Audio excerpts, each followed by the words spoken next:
This podcast discusses crimes against children and may not be suitable for some listeners. Listener discretion is advised. Be sure to head over to thecrimeshack.com for all available episodes, merchandise, and show notes, and subscribe to us for free wherever you get your podcasts. As you know, it takes a lot of research and time to keep this podcast going. You can help this show by purchasing merchandise, joining my Patreon, or just by buying me a coffee. My podcast is currently sponsorless, and any support from my listeners is much appreciated.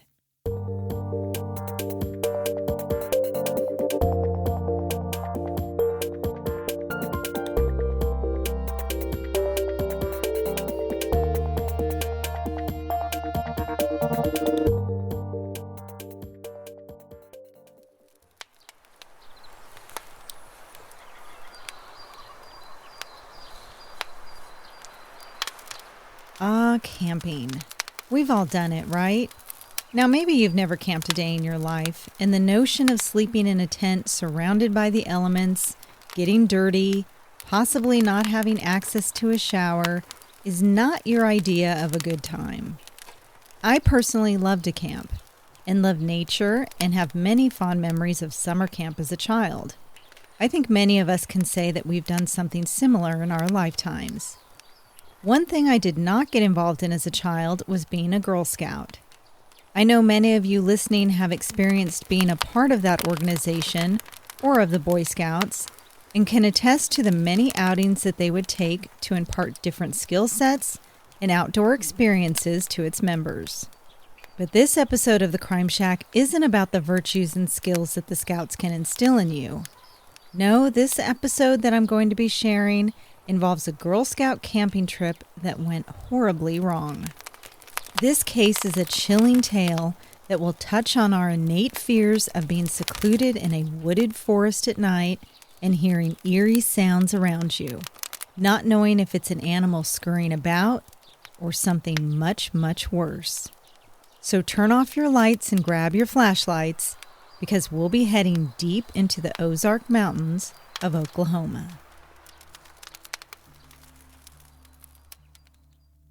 It was a beautiful, sunny, warm day that Sunday, June 12, 1977. Camp Scott in Locust Grove, Oklahoma, a small community with a population of about 1,000 people, was preparing for the arrival of more than 130 campers that afternoon. It was the opening day of Camp Scott, and campers, their parents, and counselors were arriving at the Girl Scout headquarters in Tulsa, Oklahoma, to meet the buses that would transport them to Camp Scott. Camp Scott first opened on August 11, 1928, as Camp Ma Del Co. and was owned by the Tulsa Scout Council. The camp sits on a total of 410 acres of land and lies in an unincorporated area of Mayes County within the Ozark Mountains of Oklahoma. The camp is located just west of Main Highway 82 and is situated about 0.9 miles off a private dirt road on a secluded, heavily wooded property. A few years after the camp opened, the name was changed to Camp Scott, and by 1977 it was being run by the Magic Empire Council of Girl Scouts, one of 331 councils chartered by the Girl Scouts of USA. Activities such as swimming, archery, and leadership skills were included at the camp. A main thoroughfare, Cookie Trail Road, which was a dirt road, ran through the campground and was surrounded by small creeks on the east, west, and south. The nearest incorporated town of Locust Grove was just a little over 3 miles away.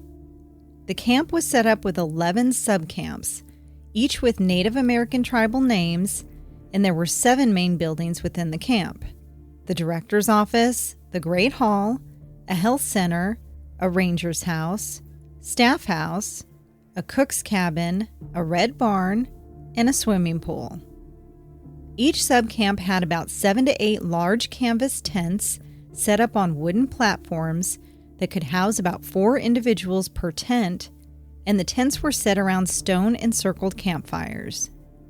The canvases that covered each tent had a slit down the front for the entrance, with the back closed in, and a wood plank floor. The counselors had their own separate tents at each subcamp, and the remaining staff members stayed in the staff house.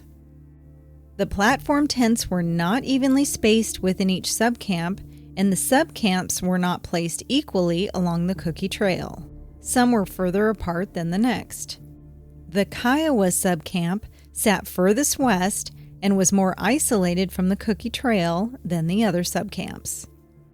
Back at Girl Scout headquarters in Tulsa, 9-year-old Michelle Gousset was excited about this year's trip to Camp Scott. Michelle had been to the camp the year prior, and now a veteran camper, was looking forward to the upcoming 2 weeks. Michelle was an athletic girl who enjoyed playing sports and was a member of a local soccer team. She had a younger brother named Michael and had an intense fascination for gardening. With her short brunette hair tucked under a white sun hat, she instructed her parents before boarding the bus that day to please water the African violets. Her parents, Dick and Georgianne Gousset, assured her that they would. Lori Lee Farmer would be the youngest girl at Camp Scott that year. Lori was the oldest of 5 children in the Farmer family. A pretty girl with long blonde hair, she was mature for her age, and at 8 years old she had just completed the 4th grade and was doing so well in school that she'd been able to advance a grade. Lori had been torn between attending Camp Scott that year or going to a camp sponsored by the Tulsa area YMCA. It was a tough decision to make, so Lori asked her mother Sherry to decide for her. Sherry chose Camp Scott, a decision that she would come to regret for the rest of her life. Lori would be celebrating her 9th birthday just 5 days into her first week at Camp Scott, and her parents had promised to come up to camp to celebrate it with her. 10-year-old Doris Denise Milner, who was called by her middle name Denise, was a straight-A award-winning student who had just been accepted into the prestigious Carver Middle School, a magnet blue ribbon school in Tulsa. As she awaited the arrival of the buses, Denise was experiencing the first camp jitters. Denise struggled with the thought of having to leave her mother and her 5-year-old sister. This would be Denise's first Girl Scout camping trip, and she was a bit nervous about going.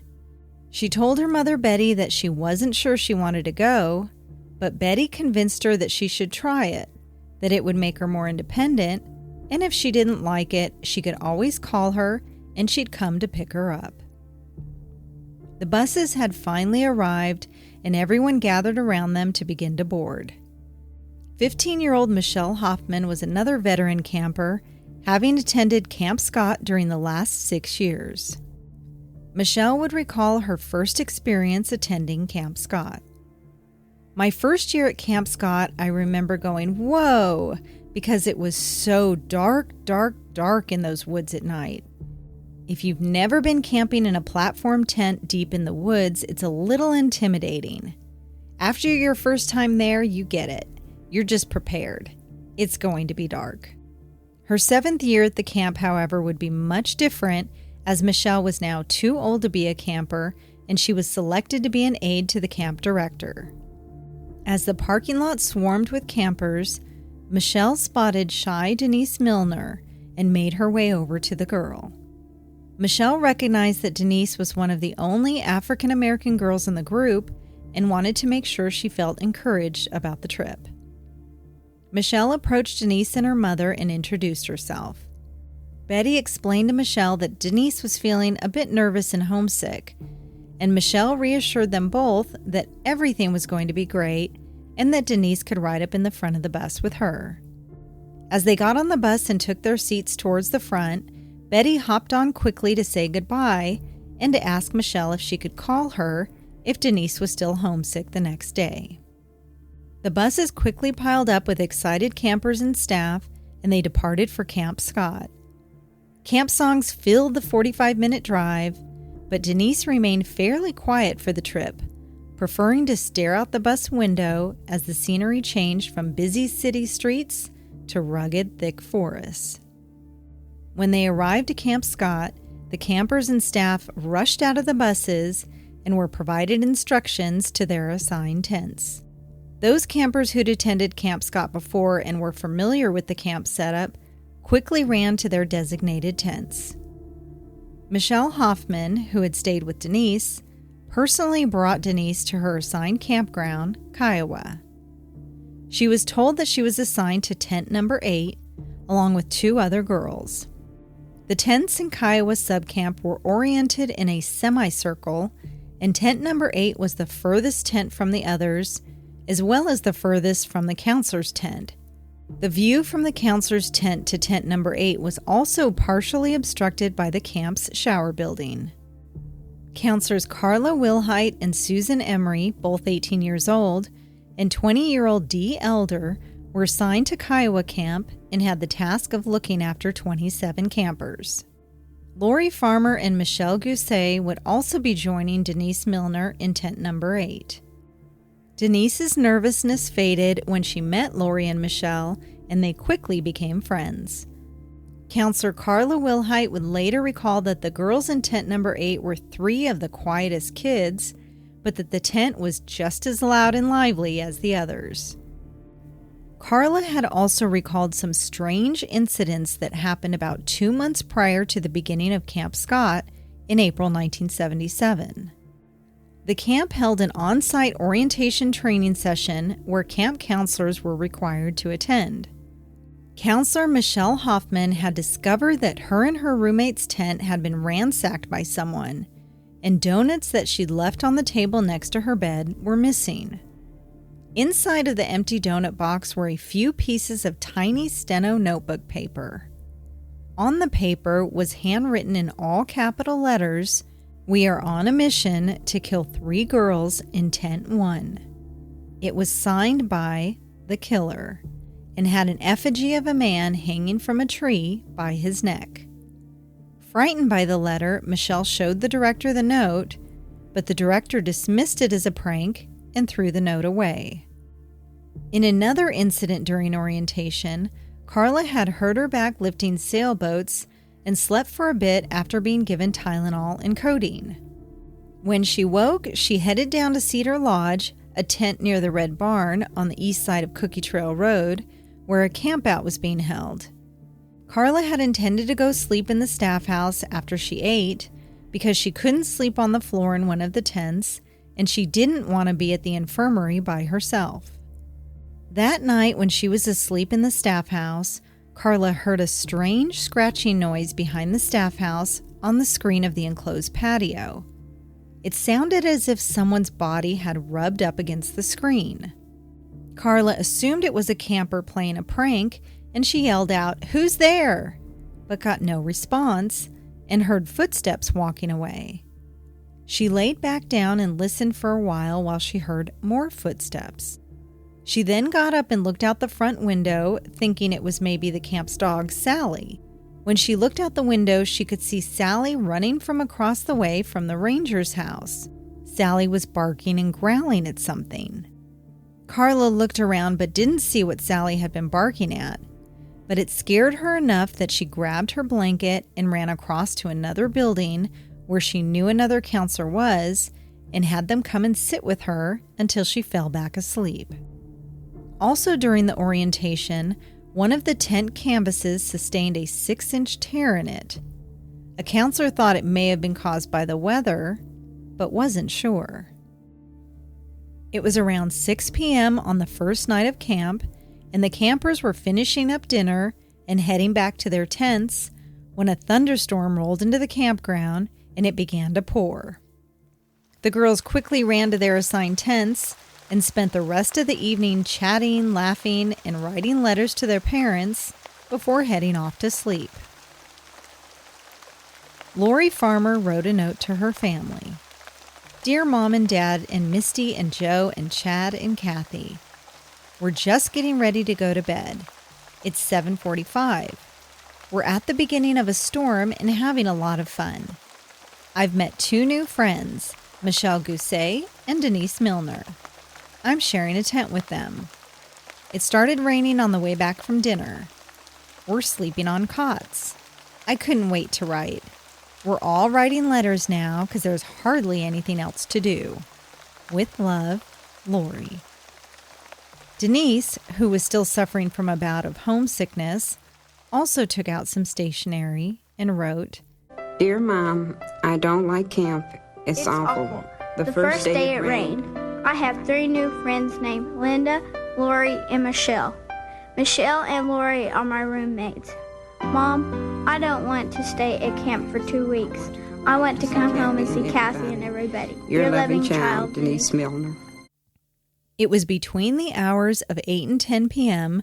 when a counselor who was staying in the Comanche subcamp, the camp next to and just south of Kiowa Camp, saw a dim amber light moving through the woods heading towards Kiowa Camp. She didn't think too much of it and ignored it, as campers would often get up to go to the bathrooms in the middle of the night. At 10 p.m., Counselor D. Elder of Kiowa Camp walked around to do her tent check for the night. Everyone was in their respective tents, and everything seemed to be in order. At around midnight, Counselor Carla Wilhite heard the girls from the tents giggling and making noise around the bathrooms. She got up, went to talk to the girls and to escort them back to their beds, then headed back to her own tent. At 1:30 a.m., Carla is again woken up by giggling coming from tent number 6. She points her flashlight at the tent and yells over at the girls to quiet down. Carla tells D. Elder they should get up and go check on them. On their way over to the tent, both of them hear a low guttural sound coming from the woods behind the tents.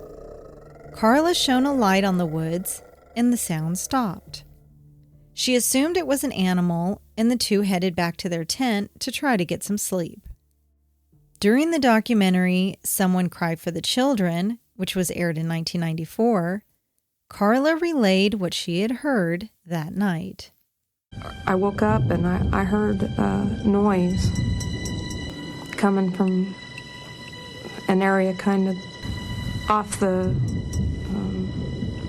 road by our tent. It was kind of intermittent. It wasn't continuous. Something like a cross between a frog and a bullhorn or something. It was low and kind of guttural. It wasn't language. It didn't really seem human. It didn't sound like any animal I'd ever heard.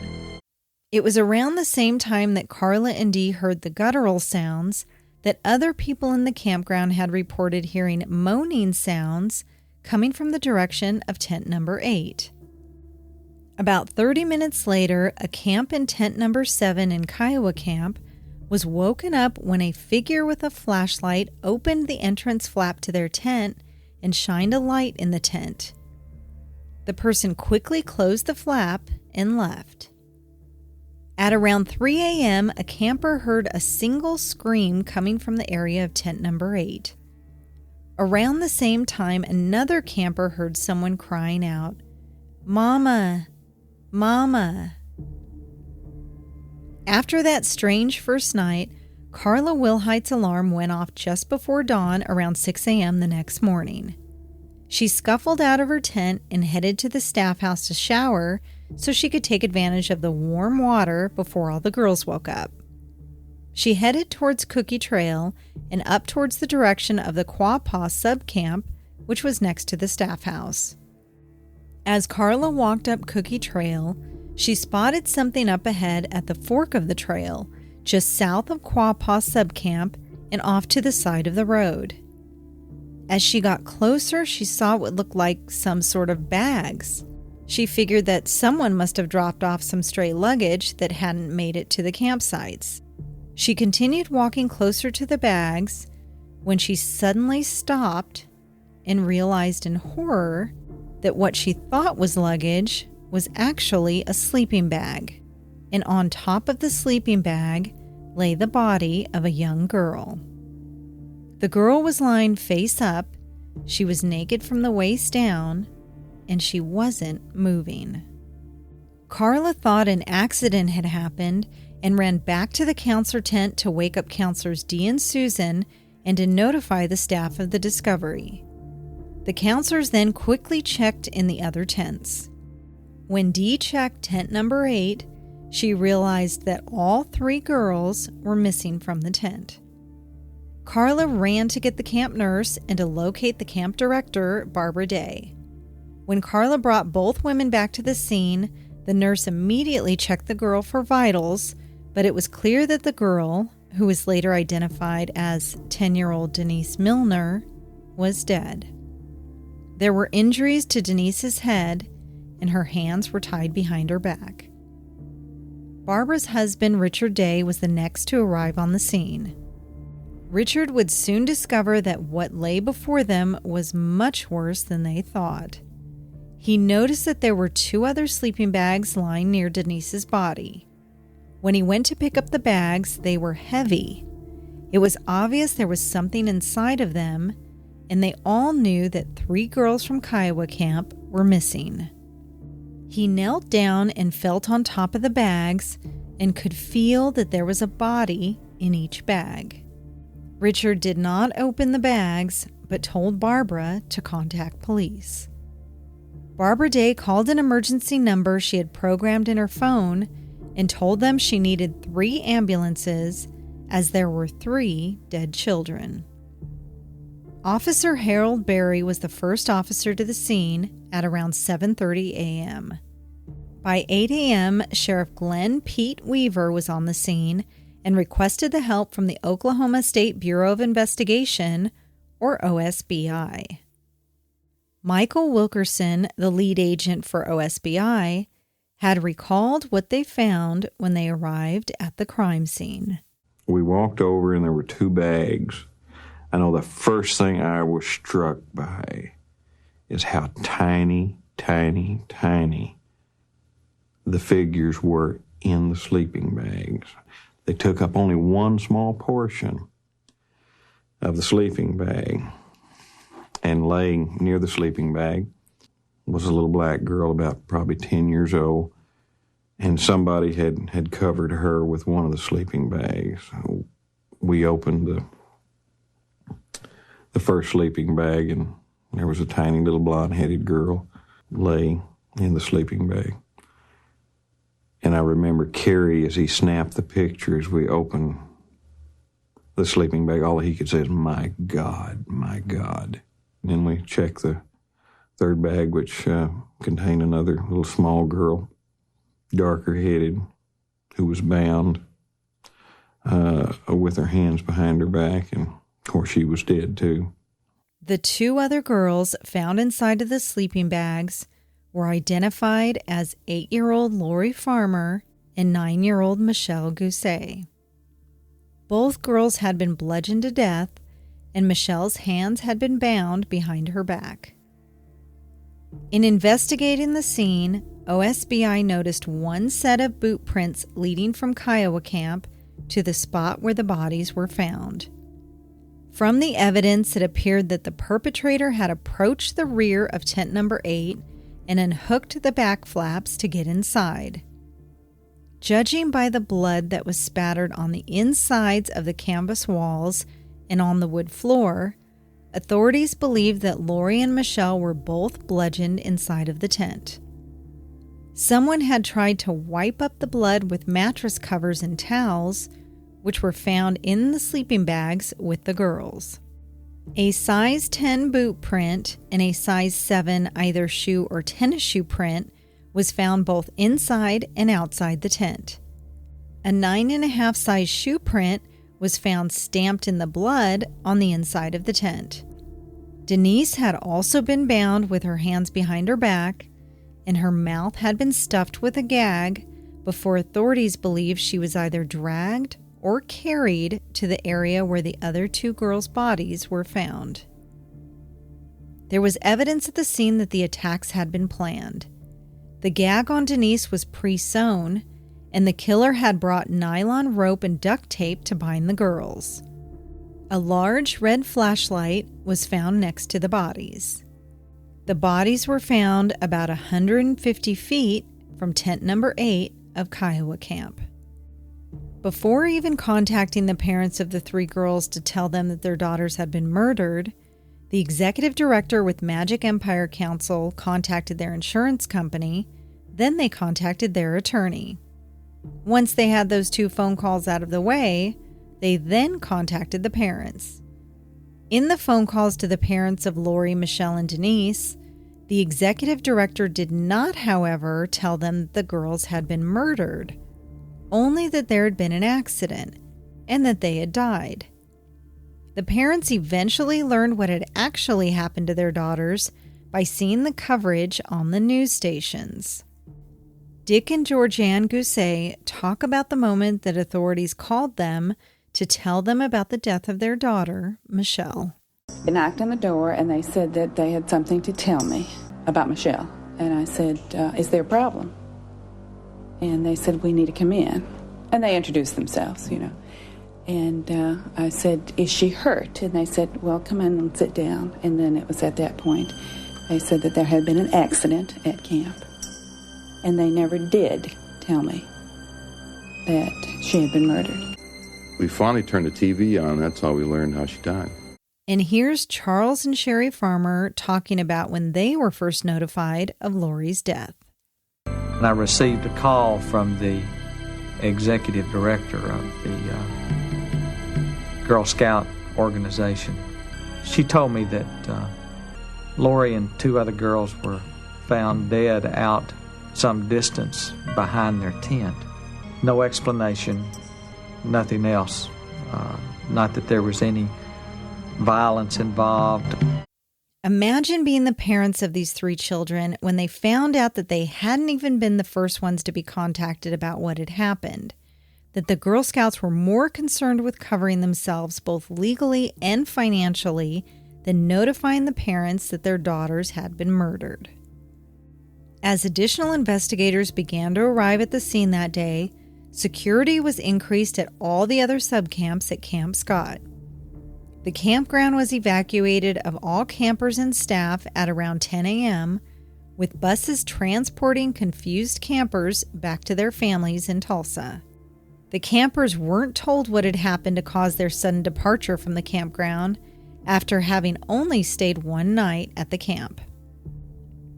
In the weeks following the murders, a private security company was hired to guard the camp, which was now vacant. According to the guards, there was evidence that someone was still stalking the camp. They'd find footprints in fresh sand, and doors were opened that they had previously shut. They also talked about seeing silhouettes in the dense woods on multiple occasions. To see if anyone was out there, the guards started to leave threads tied to trees between certain pathways. They would find the threads broken upon later inspection. During another day, the guards went to the Great Hall, which they would use as an office.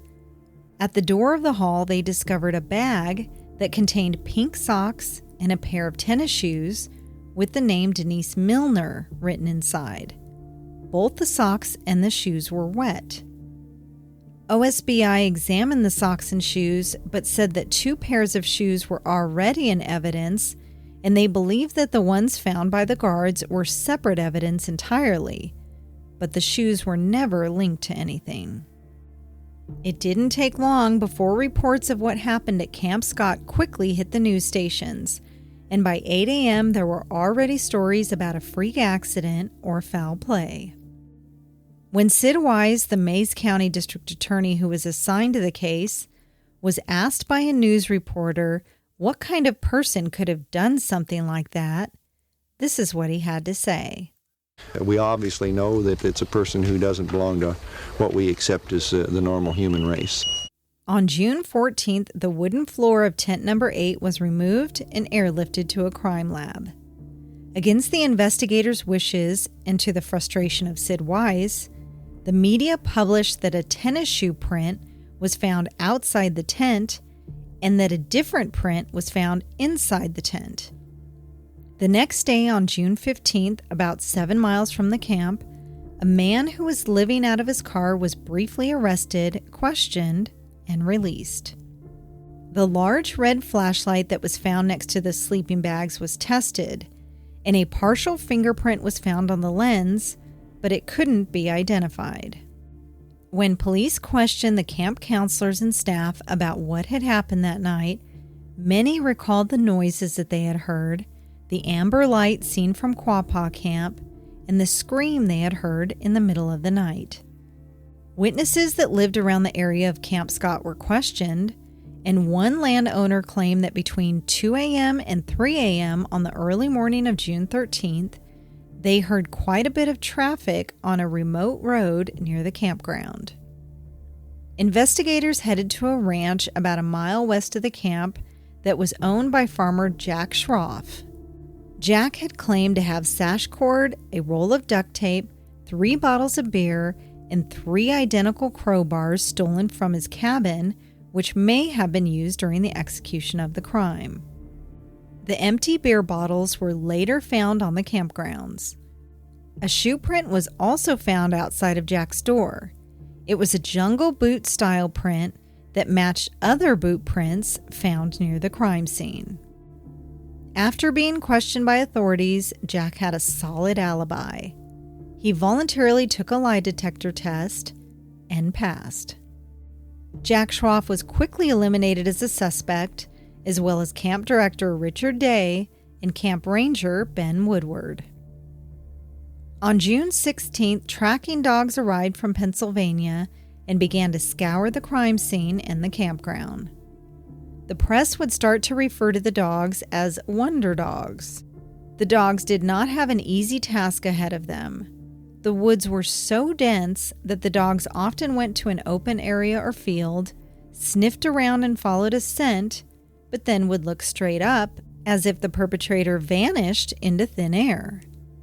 What could be determined based on the dog's scent trails was that the perpetrator must have had to pass by the counselor's tent in order to get to tent number 8.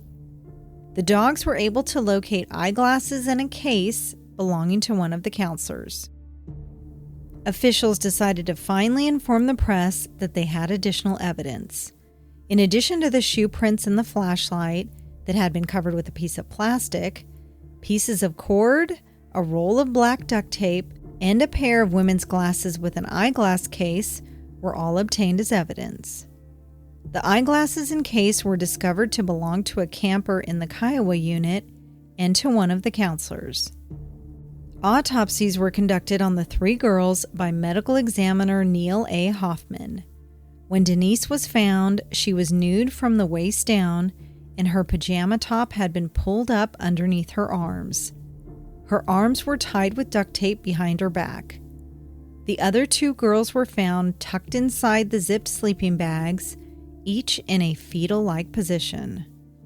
All 3 girls were struck with a blunt instrument to the head. Lori and Michelle, who it was believed were attacked while inside of the tent, were struck on the back of their heads while they slept. The weapon or weapons that were used were held in both the right and left hands of the perpetrator. It was also evident that more than one weapon was used to bludgeon the 3 girls. Denise Milner's face had been struck so viciously and with such force that the weapon used had left behind its shape. A cord and an elastic bandage were around her neck, and a round cylinder-shaped object about 4 inches long, made of terry cloth, was attached to the cord. The elastic bandage had been used to blindfold her, and the terry cloth had been used to gag her. Denise had also been sexually assaulted, strangled, and was believed to have died on the trail. Her cause of death was strangulation. 2 different types of knots had been used to tie up the girls. It was discovered that 2 of the girls had been raped and the 3rd sodomized. It wasn't made clear which girl suffered which injury. It's important to note, however, that there are conflicting reports as to whether or not the girls were sexually assaulted. Excessive force had been used on all the girls. The murders were certainly overkill. It was believed that the girls were killed sometime between 2 a.m. and 4 a.m. No fingerprints other than the partially unidentifiable print on the flashlight were found. Semen was found on each of the girls' bodies as well as on the red flashlight. A single hair that was attached to a piece of duct tape was confirmed to not belong to any of the girls. If you're thinking, what about DNA evidence? DNA wasn't used as a material to identify an individual until the 1980s and was first used to solve 2 murders in 1983 and 1986. So unfortunately, it wasn't being used at the time of these murders. I'll be talking more about the DNA testing later on in this episode. Both the evidence found at the scene as well as the autopsies indicated that there was possibly more than one offender involved. The perpetrators brought the items used at the crime scene with them, so they were well prepared. But they didn't take any precautions to conceal the bodies, and the crime scene was disorganized and sloppy, and the wiping down of the blood inside of the tent was haphazard.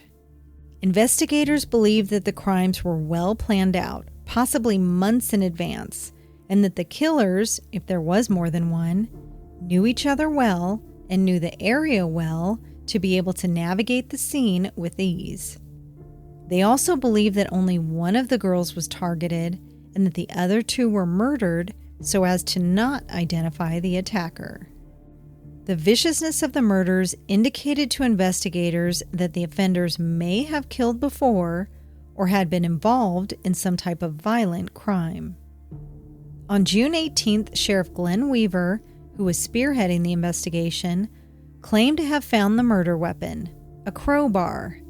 However, the district attorney, Sid Wise, denied any weapon had been found. A search of the area utilizing the tracking dogs uncovered a cave about 3 miles southwest from Camp Scott. Inside of the cave, there was a flashlight battery, a pair of red lace panties, a pair of sunglasses and a vinyl case that were seemingly stolen from a Camp Scott counselor, a roll of tape, and plastic material that matched the plastic used to cover the flashlight lens, and pictures of 2 women, possibly in a wedding. There were also pages of a Tulsa newspaper that matched up with the same edition of the newspaper that investigators found stuffed inside the flashlight found near the girls' bodies. The paper had been used to wedge the batteries in the flashlight to restore a loose connection. These pieces of evidence could possibly have had something to do with the murders, but investigators needed something more solid. They put the pictures of the women on television and in newspapers to see if anyone recognized them. A prison officer who had a part-time job as a wedding photographer happened to recognize the women in the photos. They were from a wedding that he'd photographed. As part of a photography course in prison, a prisoner named Jean Leroy Hart had helped to develop the photos. The cave that had the items and the pictures was only a few hundred feet from a cellar and foundation, remnants, coincidentally, of Jean Hart's childhood home. Strangely, there was another cave nearby where on the wall of the cave was written, "The killer was here. Bye bye, fools. 77-6-17. The unusual date format was said to be used by the military and the prison system. There were a couple of individuals who were targeted as possible suspects, but authorities had their focus on one individual, 34-year-old Jean Leroy Hart. Hart, born in 1943 and of Cherokee descent, had been raised about a mile from Camp Scott and was a local football hero.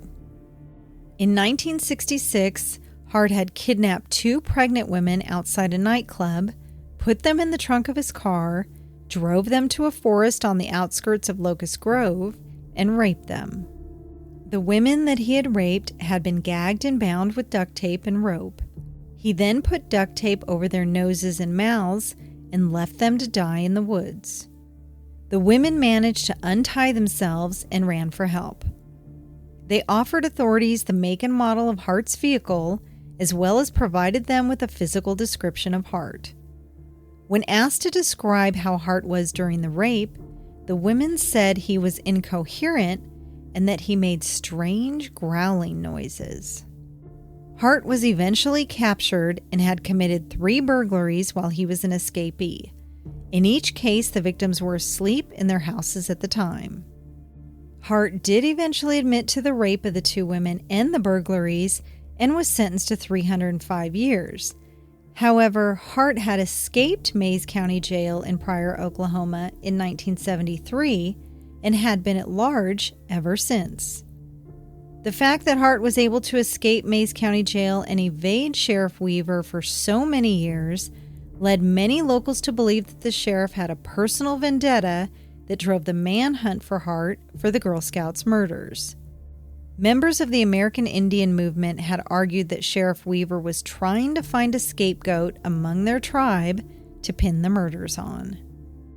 Investigators had believed that the local Cherokee community had been helping Hart hide out since his escape. The FBI became involved in searching for Hart and launched what was to be the largest and longest manhunt in Oklahoma history. They enlisted 40 FBI agents to search for Hart, as well as 600 volunteers to be involved in the search. Hart was eventually tracked down 10 months after the murders. Agent Larry Bowles was working with an informant within the Cherokee community when he found out that Hart had been hiding out at the home of a Cherokee man named Sam Pigeon, about 50 miles from Camp Scott. Pigeon was convinced of Hart's innocence and had let him live in his 3-bedroom shack for the last 8 months. Agent Bowles and OSBI officers surrounded the shack, and on April 6, 1978, Hart was arrested and charged with 3 first-degree murders. A child's mirror and a small corncob pipe were taken as evidence from the shack. While Bowles was taking Hart into custody, he asked him a question. I asked him, I said, "You killed those little girls, didn't you?" He said, "You'll never pin it on me." Hart quickly enlisted the help of Garvin A. Isaacs and Gary Pitchlin, both Oklahoma City attorneys. Hart's trial began on March 19, 1979, with Judge William Whistler presiding and S.M. Buddy Fallis representing the state. On March 20th, a day after the trial began, Gene Hart held a press conference where he answered pre-selected questions from the press. I am not a hero. I have no desire to be a hero. But maybe I represent the fears and doubts that many people have about any system that has the means and the power to overwhelm each of us, each and every one of us. The trial lasted 11 days, ending on March 30th, 1979. The jury was comprised of 6 men and 6 women, and they included a school teacher, a plant manager, a gas firm foreman, and a housewife. None of the jurors were from Locust Grove, and all of them were sequestered for the entirety of the trial.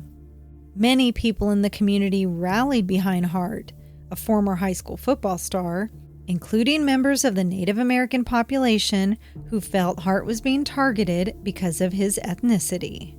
Many believed that the OSBI had planted evidence to convict him, and it was also leaked to the media that sperm had been found in the semen that was obtained for evidence, but Hart was known to have had a vasectomy. The evidence presented by the prosecution seemed to rest on 2 key pieces of evidence: a piece of hair found at the crime scene and semen found on the bodies. Dr. John McLeod, America's foremost authority on male fertility at the time, testified that Hart's sperm was quite similar to the sperm taken from the victims' bodies. It also came out in testimony during the trial that apparently Hart's vasectomy hadn't been successful. The prosecution presented evidence that the newspaper found in the cave was a match to the newspaper found in the flashlight at the crime scene. They claimed that the hair that was found on the duct tape at the crime scene matched Hart's hair, that it had come from either Hart or someone with the same microscopic characteristics. It's interesting to note that as of 2015, microscopic hair analysis had been discredited as a forensic technique due to the many problems in analyzing it. The prosecution also presented evidence of the mirror and the corncob pipe found at the shack where Hart was captured and identified those as belonging to a camper who was at Camp Scott the night of the murders. The items that the state claimed linked Hart to the crime scene were the pair of glasses and its case that had been stolen from the camp counselor's tent the night of the murders and were found near the bodies, the duct tape that was found in the cave that also matched the tape found at the scene, and the photos of the women that linked to Hart's time in prison. The defense claimed that the glasses had been taken from Hart's prior rape victims, and Hart had admitted this as well, and that Sheriff Weaver had planted the rest of the evidence at the crime scene. They also stated that the 9.5 bloody footprint in the tent could not have been a match for Hart's foot, as he wore a size 11 shoe. They stated that the fingerprint on the flashlight was not a match to Hart, that the swabs taken from the girls were inconclusive, and that the hair on the duct tape was similar to Hart's, but it could not be proven that it belonged to Hart. Gene Hart did not take the stand in his own defense. Waitress Dean Boyd was called to testify and stated that she'd seen a nervous man, which was not Hart, at her diner the morning of the murders. Her diner was approximately 15 miles from Camp Scott. The man was identified as William Stevens, a convicted rapist. An 11-year-old camper had also seen Stevens on the Camp Scott grounds in the days just prior to the murders. Stevens' friend Dwayne Peters also testified that he had loaned Stevens the flashlight that was found at the crime scene, and then in October of 1977, Stevens had admitted to him that he killed the girls. Although the local sheriff had said he was 1,000% sure that Gene Hart was guilty, the jury took 6 hours to come to a verdict. Said the verdict was in. Of course, I can't remember who I asked because they ran by, and they said he's not guilty. And it just took a second for them to read it. Total hush over the courtroom as the verdict was announced. We heard a noise when we heard the verdict. Because of their jubilation, we looked over there and they were celebrating. And then it was pandemonium in the courtroom. People were hugging Hart's lawyers. They were hugging Gene Hart. I saw people with the media hugging Gene Hart and Gene Hart's family. Yelling and laughing in there. It was mass hysteria on that side of the courtroom. The jury acquitted Gene Hart of all charges on March 31st, 1979. However, having a prior conviction from 1976 for raping the two women, Hart still had that 305-year sentence left to serve. After only being back in prison for a little over a month, Hart was working out with weights and jogging in the Oklahoma State Penitentiary prison yard when he collapsed and died of a heart attack on June 4th, 1979. Hart was 35 years old. In an attempt to hold someone responsible for the girls' safety, in 1985, Charles and Sherry Farmer and Betty and Walter Milner sued the Magic Empire Council of Girl Scouts and its insurer for $5 million, alleging negligence. The civil trial that ensued included discussion of the threatening handwritten note that was found by the camp counselor during orientation, as well as the fact that tent number 8 was 258 feet from the counselor's tent. The families, however, lost the suit by a 9-3 vote as jurors decided in favor of Magic Empire. Magic Empire Council then sold the property and the remnants of the camp buildings in 1988. Also in 1985, Sherry Farmer opened a Parents of Murdered Children chapter in Oklahoma, an organization dedicated to providing assistance and support to the families of homicide victims. The organization is still functioning today, however, they no longer have a chapter in the state of Oklahoma. Dick Gousset, Michelle's father, helped establish the Victims' Bill of Rights in Oklahoma, as well as the Oklahoma Victims' Compensation Board.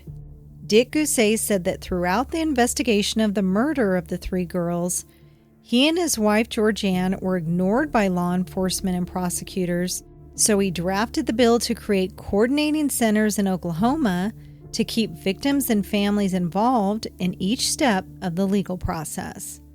The Compensation Board helps to provide victims and their family members with money to assist them with various expenses. Over the years, many people have contacted law enforcement to point to a potential suspect, but all leads have been fruitless. Many believe the case to have been solved with the arrest, albeit acquittal, of Jean Leroy Hart. 12 years after the murders in 1989, DNA testing was conducted on semen samples that were found on a pillowcase from the crime scene. The test showed 3 of the 5 probes matched bodily fluids taken from Jean Hart. Statistically, DNA from 1 in 7,700 Native Americans would obtain these results. As only 3 of the 5 probes matched, the results were deemed inconclusive. In December 2001, the DNA was analyzed again.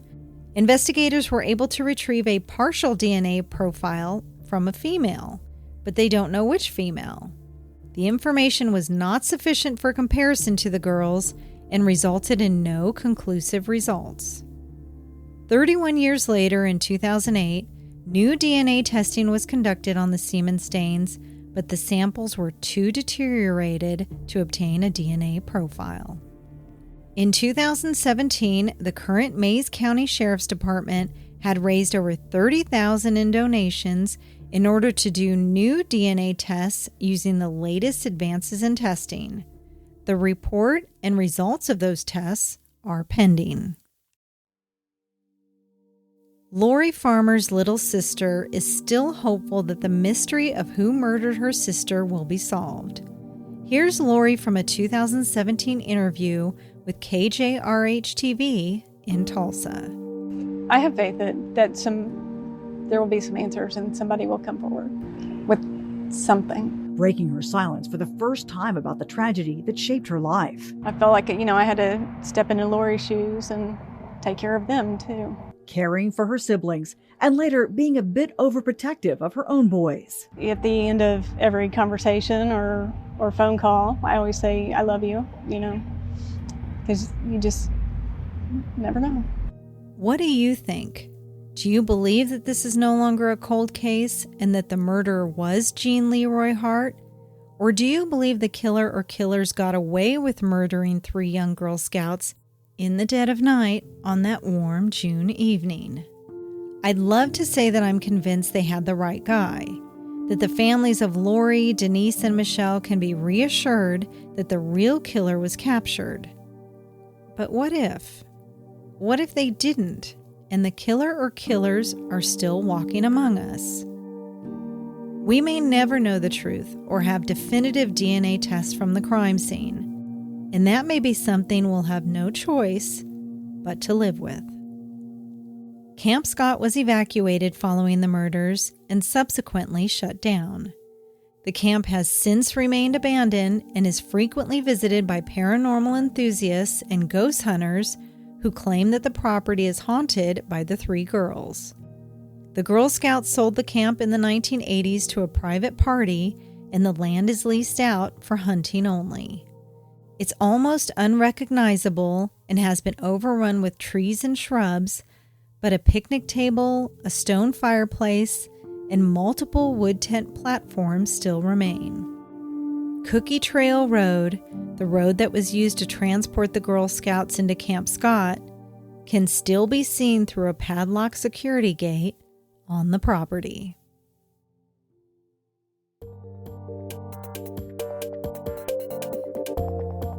Thank you for listening. Please check out our website at thecrimeshack.com, where you can find links to all our social media platforms.